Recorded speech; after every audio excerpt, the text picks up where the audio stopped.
প্রত্যেক বাবা-মা তার সন্তানকে একটি ভালো স্কুলে এবং ভালো পরিবেশে বড় করতে চায়, কিন্তু সময় ও ব্যস্ততার অভাবে সন্তানকে সময় দিতে পারে না। কিন্তু মনে রাখতে হবে যে একটি বাচ্চার মানসিক বিকাশের জন্য তার শুধু পড়াশোনাটাই যথেষ্ট না, তার খেলাধুলা, বেড়ানো এগুলি অনেক বেশি জরুরি এবং সন্তানকে সময় দেওয়া অনেক বেশি জরুরি।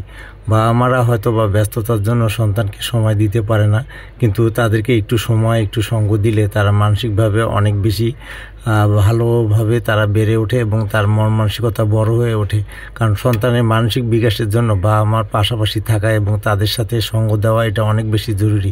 অনেক বাবা-মাই আছেন যে সন্তানের পিছনে অনেক টাকা খরচ করতে চান বা ভালো স্কুলে পড়াতে চান বা ভালো একটা পরিবেশে রাখতে চান, কিন্তু সময় দেওয়াটাকে গুরুত্ব মনে করে না। কিন্তু বাবা-মারা বাচ্চাদের সাথে যদি বিভিন্ন জায়গায় ঘুরে না বেড়ান, তার পছন্দ ভালো লাগাগুলিকে গুরুত্ব না দেন, সেক্ষেত্রে কিন্তু সন্তানের মানসিক বিকাশ ঘটে না।